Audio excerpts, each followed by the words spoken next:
Y volvemos a estar con una persona que ya pasó alguna vez por los micrófonos de esta travesura radial llamada La Pizarra, que se sigue escuchando en Radio 10 en Argentina, en Canal Red Latinoamérica. Ahora estamos en Radio Nacional de Colombia también, en Radio Pichincha en el Ecuador, en México a través de Altavoz Radio. Estamos hasta en la sopa, diría alguien de mi equipo de trabajo. Qué bueno, ya es latinoamericano. Es un saludo a todas, a todos por allá.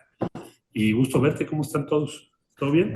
Todo muy bien y la verdad que es un lujo tener a Marcelo Ebrard ahora en calidad de secretario de Economía, ministro de Economía, si nos escuchan de afuera. Eres de las pocas personas, Marcelo, que ha tenido trato con Donald Trump como canciller y ahora con Donald Trump como ministro de Economía. Hola a ¿Notaste todos. cambios? Bueno, todavía es temprano, pero te podría decir que lo que he observado hasta ahora, veo tres cambios respecto a la vez anterior, que fue 2019-2020. Entonces, el primer cambio es que es un Donald Trump mucho más radicalizado porque fue perseguido en su mentalidad, tuvo muchos juicios, tuvo un balazo que pasó por cerca de su oreja. En fin, entonces su estado anímico es diferente. Ese es un punto clave que hay que tomar en cuenta. El segundo punto es que él ya ahorita tiene que pensar en su legado, porque él solamente puede estar 4 años. Entonces está pensando en dejar pues una gran herencia de acuerdo a su ideología y ganar el premio Nobel de la Paz y de todas saber cuántas cosas. Es lo que él debe estar pensando. Entonces, ese es un cambio porque en el otro periodo era un primer periodo. Yo creo que él siempre pensó que se iba a poder reelegir.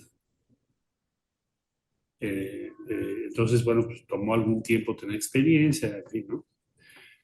Ahora, como te digo, ya está en otra circunstancia, eso también cambia su talento. Un tercer punto a tomar en cuenta es que su narrativa, sus argumentos han ganado peso en Estados Unidos. Entonces, no solo por el resultado electoral, que es un poco insólito, Estados Unidos está diseñado para tener un gobierno dividido, y ahora lo que tienes es un gobierno con mayoría en las dos cámaras.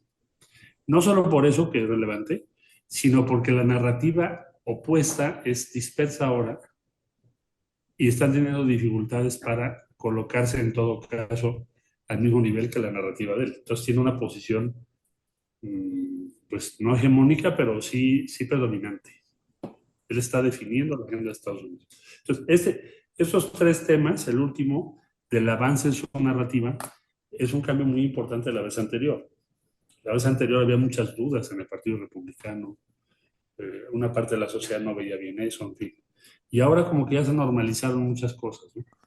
Marcelo, ¿y México, el México de esos años del 2021 a este México del 25, es otro México distinto o hay mucho de parecido? Bueno, hay una circunstancia, yo creo que diferente desde luego, pero hay una continuidad porque es parte del gobierno que ahora tenemos, del que formamos parte, pues es un segundo piso de lo que se hizo hace 6 años.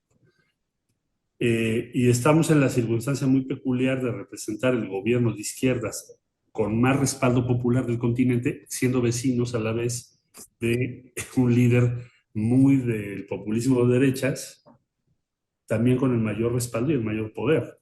Entonces es una coexistencia compleja esta. Y en eso que dices, dada la relevancia geográfica e histórica con el norte, hace que México mire un poco menos a la región latinoamericana que queda muy al sur.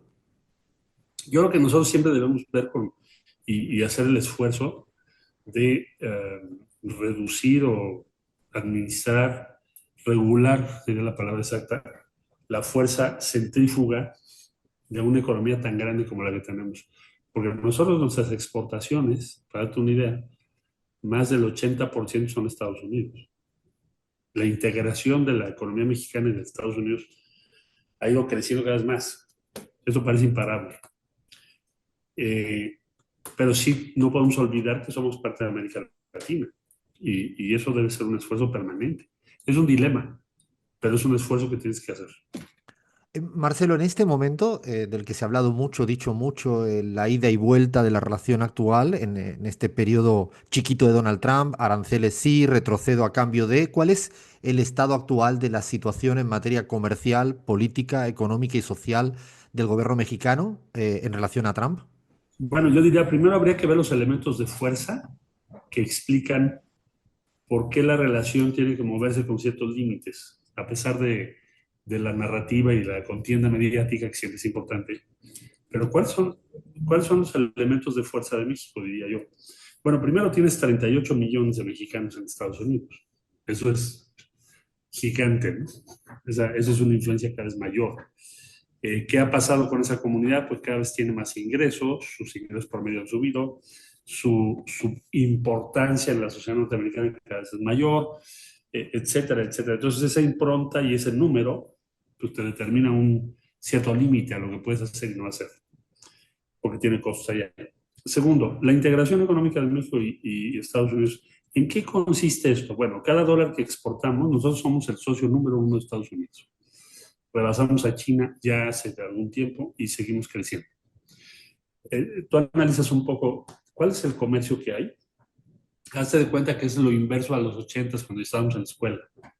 Ya sé que tú eres muy joven, pero todos los que estábamos en la escuela decían, bueno, ¿qué exportamos a Estados Unidos? Granos, petróleo, principalmente. Y nosotros importábamos bienes terminados. Ahora se da cuenta que se volteó. Nosotros importamos petróleo, gas, lo principal, granos, maíz en particular, y luego bienes intermedios para la industria automotriz y aeronáutica. ¿Qué exportamos? Bienes terminados. Hay una parte agropecuaria importante, pero el corazón de la exportación mexicana son vehículos. Nos volvimos el exportador número, pues depende de la clasificación, entre el 6 y el 7 a nivel mundial de vehículos. Bueno, resumen, cada dólar que les mandas les importa 65 centavos. China, menos de 10 centavos. Vietnam, menos de 10 centavos. Entonces, la integración pues, es enorme porque es una fuerza. Si tú le pones eso un arancel, imagínate el impacto cuando estás importando 65 centavos, ¿no? Entonces, es otro elemento de fuerza. Tercer elemento muy importante de fuerza de carácter político es que el gobierno de México tiene un respaldo hoy en día entre 75 y 80%. Es un dato mayor porque yo diría que casi es el punto que determina la naturaleza de tu negociación. Entonces, el margen que tienes es mucho mayor. Un gobierno débil no puede hacer esto. No puede decir que no, no tendría la fuerza para poner sobre la mesa el tema de armas u otras prioridades que México tiene, o la protección de nuestros connacionales del otro lado. Bueno, entonces, en ese contexto, yo diría, para no tardarme mucho, que la presidenta Sheinbaum ha venido construyendo una relación, porque ya llevan 3 llamadas con diferentes temáticas. La última más compleja, más larga, más intensa, porque querían poner tarifas, imagínate tú, de 25%. Eso es carísimo, ¿no? Para México y Estados Unidos. Bueno, entonces la presidenta ha venido construyendo una relación que está basada en plantear lo que son tus prioridades y decir en qué no estás de acuerdo. No está planteada en la base de la complacencia. Eso es interesante. Entonces, va avanzando esa relación y va teniendo resultados, porque esto de las tarifas de dar una pausa, pues en parte es el resultado de esto, una parte importante. Entonces yo diría que en ese punto nos encontramos ahorita. ¿Piensas que este, mientras tanto, esta pausa, casi que se están conociendo en este proceso de negociación, cada uno respetando su soberanía, o uno al menos México respetando la suya, crees que va a durar mucho este mientras tanto? ¿Piensas que hay un escenario después de este mes que se ha dado de tregua que va a perdurar en el tiempo? O sea, ¿qué escenarios maneja hoy el ministro de Economía en México? Yo creo que nosotros tenemos que aprovechar este tiempo, bueno, en el caso de economía en particular, el secretario de Comercio de Estados Unidos todavía no es votado por el Senado, lo tiene que ratificar, y lo mismo el responsable específico de comercio que se llama Jameson, que fue parte del equipo de Robert Lighthizer hace 6 años. Bueno, tampoco. Ayer fue su hearing, la audiencia, y todavía no lo votan. Entonces lo van a votar próxima semana. Y ahí arrancamos trabajos y diálogos para entender. En primer lugar, tenemos que entender qué plantean sobre la región y su futuro, porque hemos escuchado diferentes versiones. Que si quieres reducir el déficit, que si quieres reindustrializar Estados Unidos, cosa que se oye muy compleja, muy cara, muy difícil, yo diría impráctica, inviable, porque pues, tienes un acomodo de ventajas comparativas, ¿no? Esto es como regresar al viejo debate fundacional de Estados Unidos entre Hamilton, que era proteccionista, y los que estaban en las ideas de Adam Smith, ¿no? Pero imagínate cuántos años después, cuando ya es la economía más grande del mundo. Bueno, entonces, ¿qué es lo que van a plantear? No lo sabemos a ciencia cierta, porque como te decía yo, pues son diferentes los pronunciamientos que hemos visto en medios. Lo sabremos pronto. ¿Qué queremos construir? Es un diálogo que te dé certidumbre y que reduzca la incertidumbre, la impronta de que de un día a otro cambie esa circunstancia en la medida de lo posible. ¿Qué nos apoya, además del sentido común, que es el menos común de los sentidos? La fuerza de ese complejo industrial financiero de data que se ha conformado en los últimos 40 años entre los dos países, que es gigante. Son millones de gentes que dependen de esto. Es el core de la economía de los estados de Texas, California, toda la franja. Lo que alguna vez fue parte de México, hoy somos su socio principal y por diferentes motivos. Entonces, para esos estados de la Unión, que por cierto son dos de los más ricos, Texas y California, lo que pase con México es decisivo para su economía. Entonces, ese es el asunto, ¿no?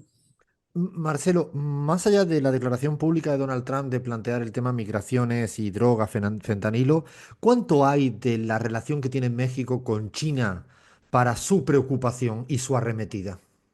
Pues mira, no, con China México tiene una buena relación, la hemos tenido siempre, diplomática, ¿no?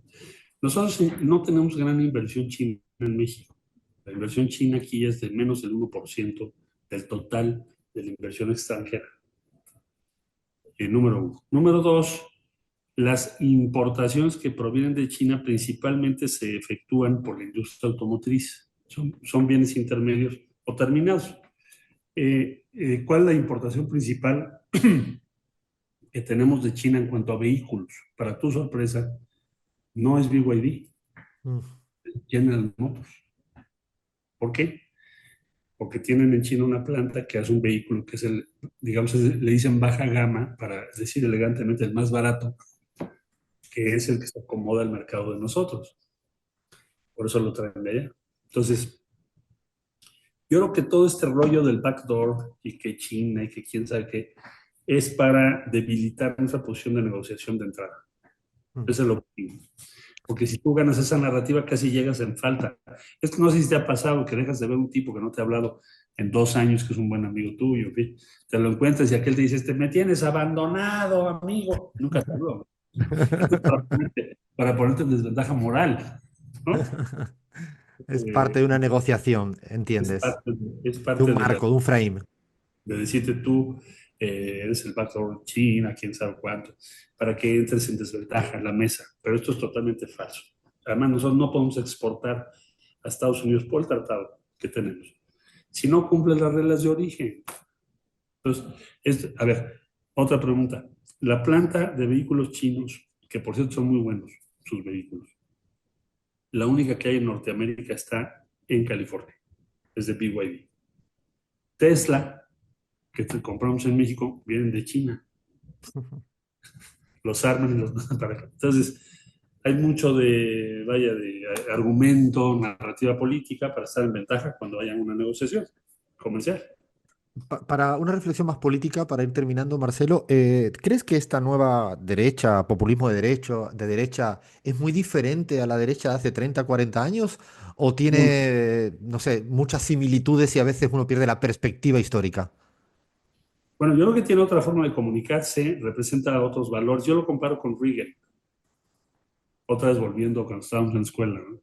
Bueno, los más jóvenes a lo mejor no lo recuerdan, pero Reagan fue una revolución en contra del welfare state y todas las ideas de igualdad social, derechos sindicales, en fin, fue toda esta idea de que el Estado es incompetente por definición y que había que privatizar todo y desregular el mercado de valores, todo esa... Bueno, ¿qué diferencia tiene con lo que estamos viviendo ahora, que es tu pregunta? La anterior ola era una ola más apegada a valores democráticos, cuando menos de dicho. Era una ola menos anti-instituciones, anti-leyes, no era tan racista, si hoy en día se permite, los ejes, fíjate tú los ejes de identidad, ¿no? O sea, el eje de identidad del racismo creció exponencialmente dentro de esta nueva derecha, que es anti-institucional, o por supuesto, es muy racista y muy excluyente, diría yo, en muchos sentidos, que no necesariamente era el problema que tenían allá por los años 80. Entonces, sí hay un cambio muy importante. Sí, también te puede llevar a también hay un machismo explícito y unos valores asociados al uso de la fuerza que no necesariamente eran los que, por ejemplo, Reagan decía, vamos a hacer un escudo para defendernos frente a la Unión Soviética, que desde luego es el mal, etcétera, ¿no? Es lo que decía. Pero hoy en día la apelación es más primitiva, ¿no? Me parece De hecho, te preguntaba, hablando de Primitivo, ¿qué te parece Javier Milei como figura política a nivel global? la locura. ¿Sabes? Lo quieren organizar y respaldar, de eso cabe, no cabe la menor duda, como un éxito económico. Ahora seguramente estaremos viendo el Fondo Monetario, en fin, muchas instituciones tratando de ayudarle. Pero es un extremo de esta misma descripción que vengo haciendo. Es como lo que estoy viendo ahora con Musk, que de repente aparece en Alemania diciendo, pues no nos avergonzamos del pasado, imagínate tú eso. Ese fue el discurso, no sé si lo viste, en Sí, Alemania. sí, Por apoyando a eso, la ultraderecha en las elecciones, ¿no? sí, o sea, el nazismo no importa, ¿no? Y, y tenemos que defender a Alemania para los alemanes y Europa que se vaya por un tubo. Caray, esto es como un siglo atrás, ¿no? Entonces, yo a mi ley lo veo en ese modelo. Definitivamente es un retroceso mayúsculo para toda América Latina. Y la última pregunta, porque no puedo dejar de consultarte, ¿qué piensas cuando escuchas a Donald Trump hablando del tema Palestina como lo ha hecho? Casi me cuesta calificar. No, eso es una locura. Para, bueno, en primer lugar, desde el punto de vista moral o ético, es inaceptable. Es una cosa que casi nadie se había atrevido a plantear. En primer lugar, es a tierras de los palestinos. Vamos a empezar por ahí. Estados Unidos no se la puede apropiar. Pero segundo, para cualquier gente en el Departamento de Estado, en fin, que más o menos conozca la situación, pues esto es como dinamitar todo, ¿no? Es decir, si acaso quisieras implementarlo, provocaría un rechazo mundial mayúsculo, prácticamente hasta en Israel. Puede ser que tenga esta construcción, ya ni se diga en el mundo árabe, ¿no? Es tirar por la borda todos los esfuerzos que hizo en su primer periodo para acercar a Arabia Saudita e Israel.